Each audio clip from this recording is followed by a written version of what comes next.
Hola a todos, soy Debbie Monblad. Bienvenidos sean a un nuevo episodio de Tzlil en el Medio Oriente, el programa donde aprenderemos en términos simples a entender el complejo Medio Oriente. Estamos hoy con Gerardo Ferrara, escritor e historiador especializado en Medio Oriente. Gerardo, bienvenido. Un gusto estar con ustedes. El día de hoy vamos a volver en el tiempo para entender de dónde viene el Medio Oriente moderno que conocemos hoy. Vamos a hablar de una época que fue clave para la formación de los países que conocemos hoy en día y también para la formación de los problemas que tenemos hoy en el Medio Oriente. Este tema me apasiona muchísimo personalmente y con Gerardo nos vamos a desenvolver. Estoy hablando de toda la época de la caída del Imperio Otomano y el nacimiento del nacionalismo en la región. Así que para empezar, quiero meterlos un poco en contexto primero. El Imperio Otomano fue uno de los más grandes, fuertes y duraderos imperios de la historia mundial. Si miramos un mapa del mundo y vemos su máxima extensión, podemos decir que ocupó un gran pedazo del mundo. Este imperio duró más de 600 años e influyó muchísimo en lo que conocemos hoy como el Medio Oriente. Desde 1453 y en adelante, su capital fue la legendaria ciudad de Istambul, y allí se sentaba el sultán. Gerardo, para que nuestro público entienda, ¿puedes explicar brevemente cómo se veía el Imperio Otomano en sus mejores momentos y qué tan grande era su influencia? Sí, de hecho fue uno de los más grandes imperios de la historia y duró más de 5 siglos. De hecho, nunca mantuvo este mismo tamaño territorial que abarcaba 3 continentes, desde África del Norte a Oriente Próximo, a Europa Oriental y Turquía, obviamente, y el Cáucaso, sino tuvo varias fases.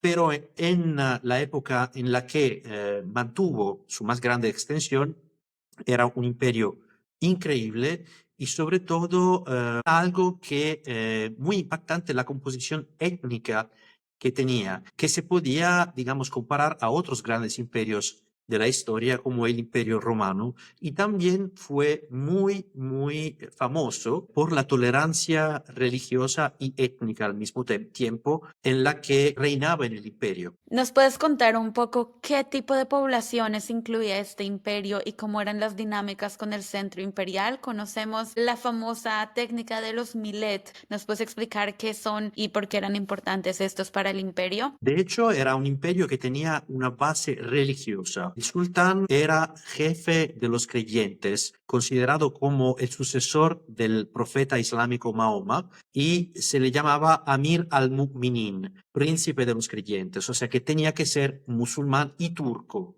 para ser sultán del imperio otomano. Otomano era el mismo nombre de la dinastía que lo gobernaba, la dinastía de los otomanes turcos, y tenía un sistema de gobierno que no estaba en base étnica, sino religiosa. Los ciudadanos de primera categoría en ese sistema de millet eran los musulmanes, que podían ser turcos, no turcos, árabes, o de otras etnias. Lo importante es que fueran musulmanes. Así podían gozar de todos los derechos previstos en el imperio. Los otros súbditos, digamos, que eran los cristianos y los judíos, se les reconocía el derecho a vivir en paz bajo el imperio, pero se les gobernaba a través de un sistema que se llamaba millet. O sea que ese sistema estaba basado en una ley coránica, en una ley islámica, la dhimma, según la cual los cristianos y los judíos podían ser ciudadanos de segunda categoría, pagando una tasa especial al imperio. A cambio podían tener ciertos no privilegios, sino vivir en paz. Y sobre todo tenían su propia autonomía en el Código Civil. Es decir, que por lo menos si un judío se tenía que casar con una judía, no tenía que pedirle un permiso al gobierno central musulmán y turco, sino que lo podía hacer a través del jefe de su nación, porque millet en turco es como en árabe milá, nación, o sea que cada comunidad religiosa bajo el imperio se le reconocía la dignidad de nación. Los judíos eran nación, los cristianos, según las distintas comunidades, eran, y había una nación ortodoxa, una nación armenia, y etcétera.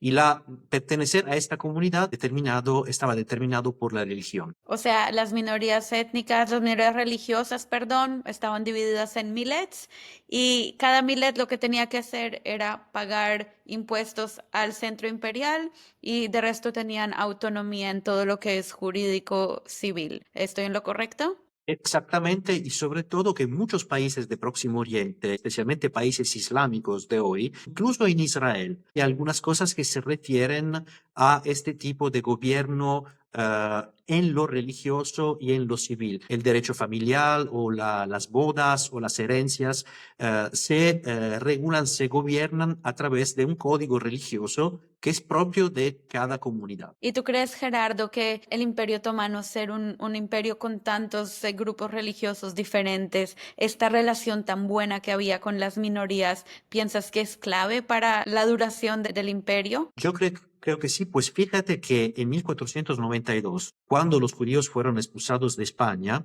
por los reyes católicos, el sultán otomán de la época los acogió y dijo, me sorprende mucho que yo conozca a los reyes de España por ser muy inteligentes, que hayan expulsado a una comunidad tan próspera como los judíos, y yo los acojo con mucho favor. Y además, también los cristianos en la parte oriental, por ejemplo, del Mediterráneo, la que estuvo más dominada por el Imperio Otomano, se encontraron en circunstancias relativamente buenas, es decir, que pudieron seguir adelante por muchos siglos.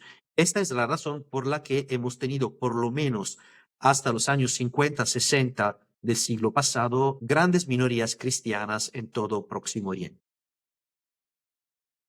Empieza a caer el Imperio Otomano, porque el Imperio Otomano fue de subida, de subida, de subida, y en un momento empieza a caer. ¿Cuándo y por qué? Yo creo que la primera parte de la caída de Ebi se tiene que situar en la época de las capitulaciones, que son acuerdos que se hicieron entre el Imperio Otomano y las distintas naciones europeas. Esto a partir del 1500 con Francia. A cambio de un buen comercio con ellos, el Imperio Otomano garantizaba condiciones particulares y privilegiadas a las potencias internacionales. Y fueron tantas esas condiciones que en el siglo XIX, con los nacionalismos europeos y también algunas reformas que fueron un poco impuestas por Europa, reformas que se llaman Tanzimat, ya se acabó este sistema del millet y todos los ciudadanos otomanos fueron considerados iguales frente a la ley. Pero todo esto marcó algo como una ruptura en el equilibrio que había entre comunidades en el Imperio Otomano. Y para mí, la gran marca, la gran diferencia, como en todo Medio Oriente, es la llegada del nacionalismo europeo. Allí yo creo que se destroza un poco todo el equilibrio que habían tenido las varias comunidades hasta aquella época. Si hacemos un poco de orden para los que nos escuchan, en esa época, las personas, antes del nacimiento del nacionalismo, las personas no pensaban en tener un lugar independiente para su nación, para su grupo étnico. Las personas sabían que pertenecían a un imperio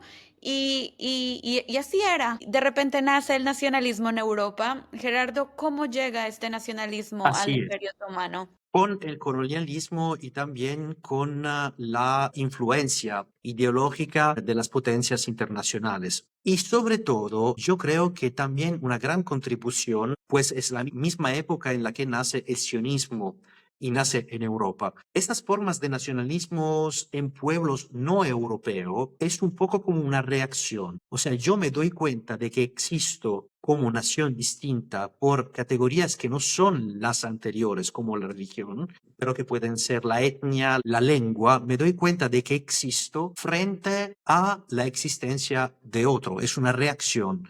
Existe él. Hay un equilibrio que se ha roto y en este mismo equilibrio que se va rompiendo, yo tengo miedo al que el otro tenga un papel más importante que el mío. Y yo entonces reacciono con una conciencia mayor de lo que soy en mi identidad nacional frente al otro. Y es un poco lo que estamos viendo en esta misma época. Pues este tipo de nacionalismo, o sea, este tipo de mentalidad nació a finales del siglo XIX y es lo que vemos aún hoy en día. Entonces las personas pasaron de identificarse con una categoría a identificarse a categorías más pequeñas. La categoría antes era más que todo basado en religión y luego se empezaron a basar más en grupos étnicos, naciones, lenguas, culturas, etcétera, agruparse así y crear movimientos de ideología nacionalista. ¿Nos puedes contar qué grupos étnicos pertenecientes al Imperio Otomano fueron los que desarrollaron ideologías nacionalistas más fuertes? Ante todo los griegos fueron los primeros en independizarse y luego los búlgaros, serbios y todos los pueblos de Europa Oriental que ya estaban cerca de las fronteras y en un contexto continental ya europeo y cristiano, o sea que más influenciados por las ideas de Occidente. En segundo lugar, yo diría los judíos, pero fíjate que todo esto no nació por una falta de equilibrio o por un malestar al interior del Imperio Otomano, sino por lo que estaba pasando en esta época en Europa, donde tuvo lugar el famoso Affaire Dreyfus, que es un hecho de crónica que tuvo lugar en París. Un oficial del ejército francés judío fue acusado de ser una espía solamente por ser judío. Y allí se encontraba un periodista de Hungría, judío, que se llamaba Theodor Herzl, quien hasta esa época ni se planteaba la necesidad de los judíos de tener un Estado suyo, sino se dio cuenta, asistiendo al antisemitismo que crecía en Europa, de que los judíos que ya estaban bien integrados en todo el sistema europeo nacional económico, corrían peligro de ser aniquilados, lo que luego desafortunadamente y dramáticamente ocurrió. Pero fíjate que la primera forma de sionismo no fue en reivindicar una independencia de Palestina o de un Estado judío fuera del Imperio Otomano. Era una autonomía bajo el Imperio Otomano, pues se le consideraba más y mejor integrante que los estados europeos. El segundo fue el nacionalismo árabe al interior del Imperio Otomano y además también el armenio. Y bueno, todo esto sucede cuando hay un sultán en Estambul sentado allá y viendo lo que está pasando en su imperio que lleva cientos de años existiendo. ¿Cómo se toma el sultán, el sultanato en ese momento, el nacimiento de movimientos nacionalistas dentro de su imperio? En este mismo momento nació también un movimiento nacionalista en Turquía, los jóvenes turcos, que ya veían su conciencia de ser turco frente a otro elemento, que podía ser el árabe, que podía ser el judío o que podía ser el cristiano. Pero ¿cómo se lo planteaban? Ah, yo existo como turco, pues hablo el turco y tengo la religión musulmana. Eso quiere decir que quien no sea turco es el quien que no hable turco, que no tenga la religión musulmana, y el primer elemento que les pasó a considerar fueron los armenios. Además, en ese momento también el Imperio Otomano había tenido reformas y se había muy debilitado la figura del sultán y cada vez más fuerte era el poder de esos jóvenes nacionalistas turcos, cuyos movimiento no nació en Turquía, sino que nació en Salónica, en Salónico, una ciudad griega. Todo esto hizo que esta gente se pusiera a pensar que a lo mejor tenemos que reconstruir nuestra propia patria, que es una patria que va a abarcar no solamente Anatolia, sino también el lugar que nosotros consideramos como nuestra cuna. Eso se llama panturanismo, o sea, reunir todos los de habla turca que van de Anatolia hasta Mongolia. Y se fijaron que esta patria tenía que ser Anatolia Oriental, o sea que era una zona donde la mayoría de los habitantes eran armenios. Para los que no saben, Anatolia es lo que es el nombre del territorio en ese entonces de lo que es Turquía hoy. Y ese obviamente pues era el centro del nacionalismo turco, pero te pregunto, hablando de este nacionalismo turco, ya estas personas daban por vencido el tema de tener un imperio que ocupe medio mundo y que tenga un montón de naciones incluidas en su población. Sí, pues el imperio se estaba rompiendo, había un equilibrio que se estaba rompiendo, ya había naciones en Europa que se habían independizado y sobre todo estamos en los años antes de la Primera Guerra Mundial y ya había, digamos, alianzas. O sea que ya se sabía que, por ejemplo, Francia e Inglaterra se iban a aliar y Alemania buscó la alianza del Imperio Otomano. Sobre todo se creó una rivalidad entre Alemania e Inglaterra que buscó alianzas contra el Imperio Otomano entre los judíos y los cristianos y los armenios y toda esta población que no estaba involucrada en la mayoría de la población otomana. Y además el Imperio Otomano estaba considerado como el gran enfermo, o sea, alguien que se había cuidado y mantenido en vida por siglos y ya no se podía más, y Francia e Inglaterra se iban dividiendo ya lo que iba a ser digamos, la parte restante sin Turquía. Y todo esto dio una alarma de peligro en los jóvenes turcos que se vieron alimentados en sus miedos contra Occidente y contra las minorías que estaban en su imperio para crear aún más esta forma de nacionalismo. Sí, de esto que hablaste, que se iban dividiendo los franceses y los ingleses, lo que iba a restar del Imperio Otomano cuando ya sabían que iba a caer. Estamos hablando del Tratado de Sykes-Picot. Y no solamente de esto, este acuerdo fue el acuerdo que Francia e Inglaterra hicieron para dividirse lo que es Oriente Medio, pero hubo otros acuerdos, como el acuerdo Hussein-McMahon, que hicieron con los árabes y con otro acuerdo que es la Declaración de Balfour, que hicieron con los judíos. Siempre me gusta decir que los ingleses le prometieron Palestina, por ejemplo, a los franceses en un lado, a los rusos en el otro, a los árabes en el otro, a los judíos en el otro, pero al final se lo quedaron ellos. Pues al final Gran Bretaña obtuvo el mandato, el gobierno colonial sobre Palestina. Para los que no conocen, como dije que Anatolia era el nombre histórico de lo que es Turquía hoy en día, Palestina es el nombre histórico de lo que es la zona de Israel hoy en día también. Y también quiero que hablemos, antes de llegar a todo lo que pasó en en la Primera Guerra Mundial, quiero que hablemos, nos concentremos un poco en cada uno de los grupos étnicos que empezaron a llegar con ideas nacionalistas,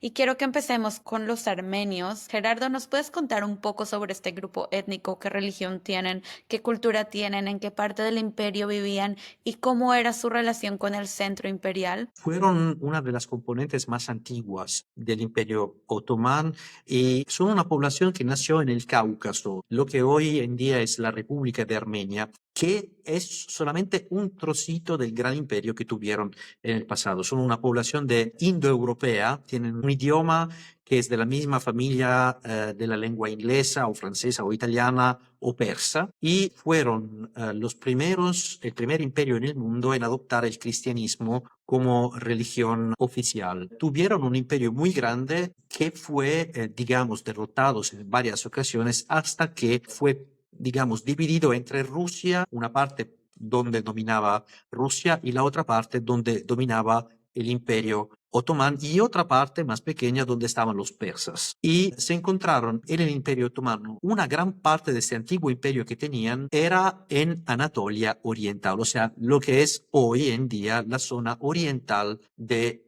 Turquía, donde eran y donde constituían el 40, 50 o 60% de la población y eran de religión cristiana. Por esta misma razón, cuando surgió el nacionalismo turco, los turcos se preocuparon mucho de que esta gran minoría se aliara con los rusos en contra de ellos. Y se empezó esta gran tragedia que es el genocidio armenio. Otras grandes componentes que había eran la componente árabe, obviamente, Te pero paro un momento. sí. Antes de hablar del componente árabe, el componente judío, me gustaría enfocarnos un poco en el genocidio armenio. Ya nos explicaste por qué pasó, pero nos puedes explicar un poco más, contar cómo fueron los sucesos históricos durante el genocidio armenio. Sí, te contaba antes que esos jóvenes turcos que ya eran el régimen político en Turquía, a pesar de que hubiera un sultán, la mayoría del poder político había pasado en las manos de este triunvirato, o sea que eran tres hombres que tenían el mayor poder político y militar al interior del Imperio Otomano. La primera minoría que pusieron en su ataque, digamos, era la minoría armena, pues los armenios eran muy numerosos y ocupaban altas cargas, y sobre todo en la parte económica eran muy importantes en el Imperio Otomano, un poco como los judíos en Alemania. Y luego vamos a decir algo muy impactante sobre este tema. Las masacres empezaron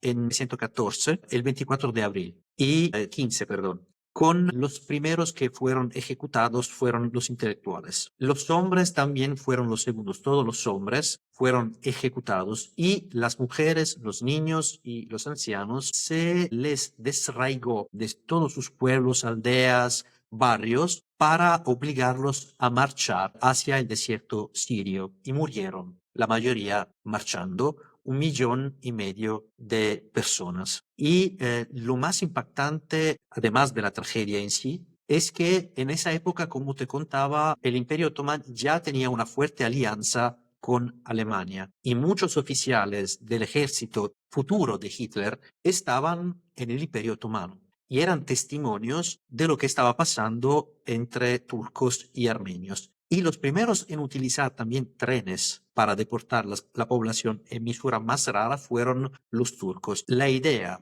de la Shoah se la pasaron a Hitler, esos oficiales alemanes que estaban en ese momento en el Imperio Otomano asistiendo a todo lo que estaba pasando. Incluso Hitler declaró, si nadie ya se recuerda de los armenios, yo con los judíos puedo hacer todo lo que yo quiera. Es exactamente la idea de dónde le vino la Shoah a Hitler, es el genocidio armenio. Y sobre todo, un estudioso, un científico judío de Europa Oriental, fue el primero en las Naciones Unidas a utilizar y estudiando la palabra genocidio, estudiando el genocidio armenio.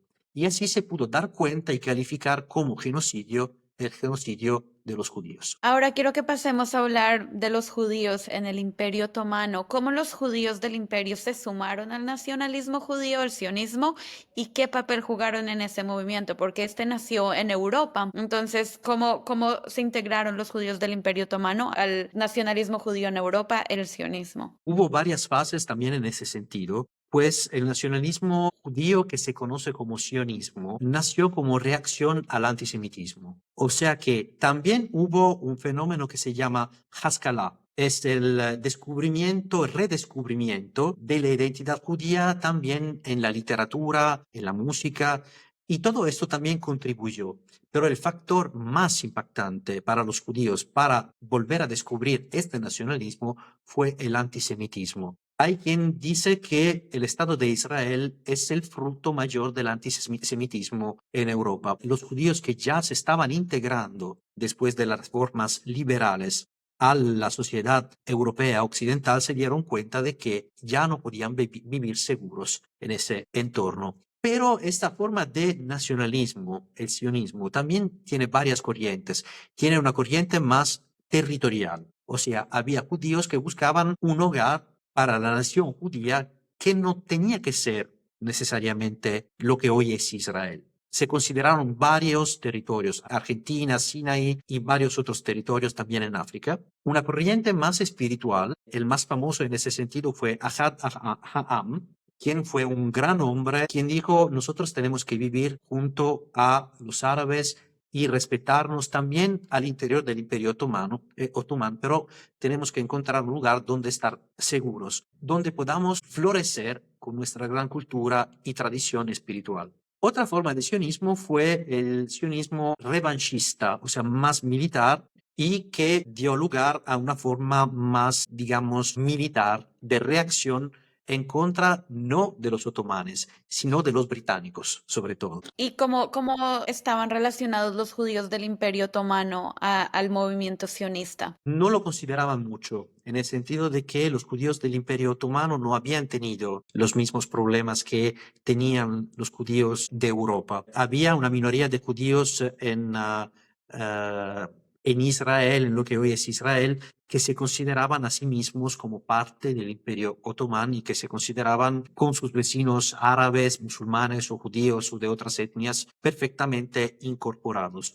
También en Turquía, en Grecia y en otras partes orientales de Europa no se consideraba el problema judío como un problema, pues había una mayor integración de las comunidades judías en la vida local. Lo que pasó en Europa y sobre todo la Shoah fue lo que dio un gran golpe a todo lo que es la cuestión judía y que convenció definitivamente a todos los judíos también del resto del mundo de que estaban en peligro. Y sobre todo la ocupación alemana en la Segunda Guerra Mundial de la parte oriental de Europa, incluso Grecia, donde había una gran comunidad judía, que fue anihilada por los nazis. Y ahora sí pasamos a hablar de los árabes. Ellos también tuvieron sus ideas nacionalistas, pues el Imperio Otomano incluía a la mayoría de países árabes hoy, lo que son los países árabes hoy, así que tenía una población grandísima de árabes, si no estoy mal, es la mayor minoría étnica que había en el Imperio Otomano y ellos también tuvieron diferentes corrientes de nacionalismo. ¿Nos puedes contar un poco de estas y cómo se dividían? Claro, y de hecho no eran minoría, sino eran mayoría,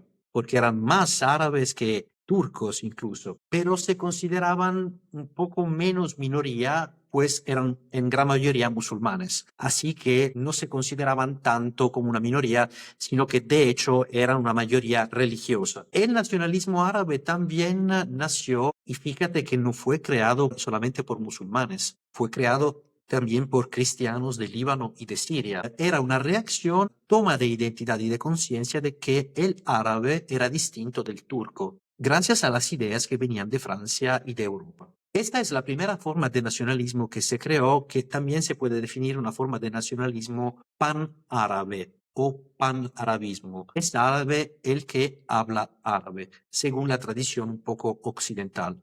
Frente a esta forma de nacionalismo nació otra, que es panislámica, que tiene como elemento unificador ya no el idioma, sino la religión islámica y que quería que hubiera un Estado islámico bajo la Sharia. Esto lo podemos bien entender hoy en la cuestión israelí, pues Fatah y la OLP, como Arafat, también son exponentes del nacionalismo árabe laico, mientras que Hamas es exponente del nacionalismo pan-islámico, o sea que quieren un régimen que sea gobernado por la Sharia y donde no hay espacio o que los ciudadanos no musulmanes no tengan plena ciudadanía como los demás. Y si volvemos otra vez a un momento antes de la Primera Guerra Mundial, imaginémonos el Imperio Otomano que había estado 5 siglos y más en pie y fuerte, ya estaba a punto de explotar con todos estos problemas, perdiendo territorio por aquí, por allá,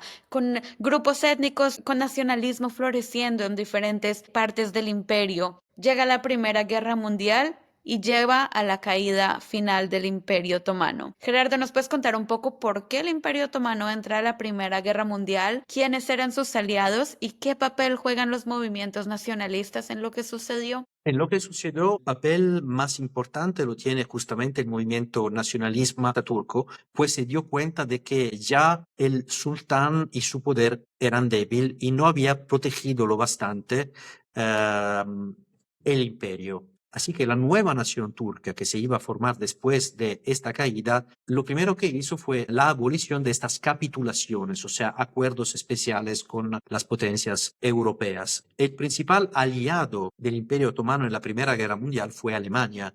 Y como Alemania perdió la guerra también el Imperio Otomano, que con esa derrota perdió la mayoría de su territorio. Hubo dos tratados, el Tratado de Sèvres y de Lausana, que de hecho crearon la Turquía actual, donde ya una mayoría de personas hablaban el turco. Hay también que decir que después de un genocidio como el armenio, donde murieron 1,5 millones de personas, hubo también otro genocidio casi en la misma época, sobre todo después de la derrota, fue el genocidio griego. 1 millón de griegos, con también un cambio de población entre la Turquía que acababa de nacer y Grecia. Y el tercer genocidio fue el asirio, otra componente cristiana de lengua semítica, 700.000 personas que fueron matadas. O sea que casi 3 millones de cristianos perdieron la vida en lo que hoy es Turquía.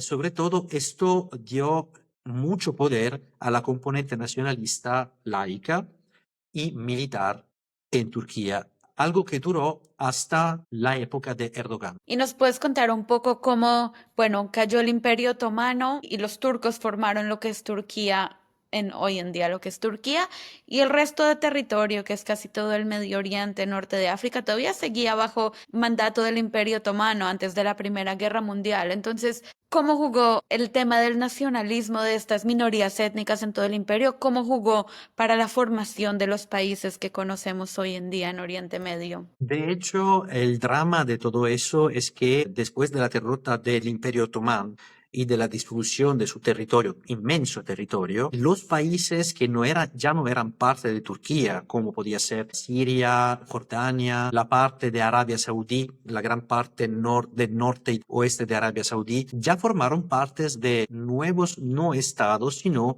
o colonias o protectorados de Francia o de Gran Bretaña. O sea que se les prometió de que en un decenio 2 se iban a independizar ellos también. De hecho, Gran Bretaña dibujó unos límites y unas fronteras eh, que no representaban la real cultura y la real pertenencia étnica o religiosa de las poblaciones de Medio Oriente. Y sobre todo al interior del Imperio Otomano, del ex imperio, antiguo Imperio Otomano en Turquía, hubo otra revolución. Atatürk, quien fue el líder de este movimiento, de hecho cambió la cultura del país, obligó a las mujeres a no llevar símbolos religiosos, hizo una revolución laica y sobre todo quienes guardaban la laicidad del Estado eran los militares.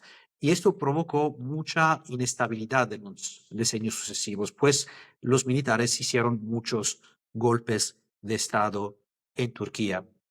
Por lo que tiene que ver con Siria, Irak, Israel, Palestina, Jordania, algunos de ellos estuvieron un poco bajo la influencia francesa, sobre todo Siria y Líbano, y los demás británica. Y todo eso llevó luego a algunos regímenes monárquicos que se cayeron en algunos años después de la Primera Guerra Mundial y a la independencia de esos estados bajo regímenes que por la mayoría eran regímenes del nacionalismo árabe laico, como fueron el régimen de Assad en Siria o de Saddam Hussein en Irak. Bueno, espero que esta conversación les haya ayudado a todos a entender de dónde vienen los movimientos nacionalistas y un poco cómo el Medio Oriente hizo esa transición tan drástica de ser un imperio enorme llamado el Imperio Otomano a ser varios países como lo son hoy. Así que, ¿te gustaría agregar algo más, Gerardo, antes de terminar? Yo siempre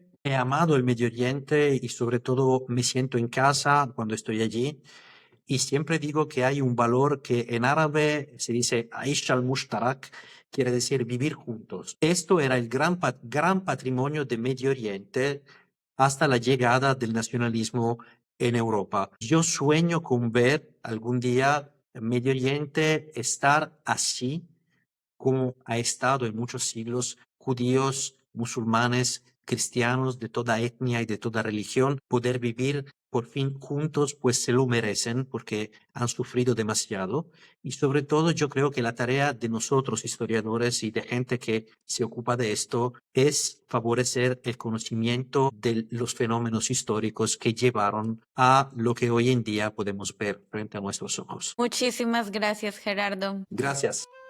Muchas gracias por escuchar. Espero ahora vean una imagen más completa y clara de lo que fue la caída del Imperio Otomano y el nacimiento de nacionalismo en Medio Oriente. Si les gustó este episodio y si les gusta mi podcast, vayan y lo califican en la plataforma que lo estén escuchando. Espero que tengan una excelente semana y nos vemos en la próxima.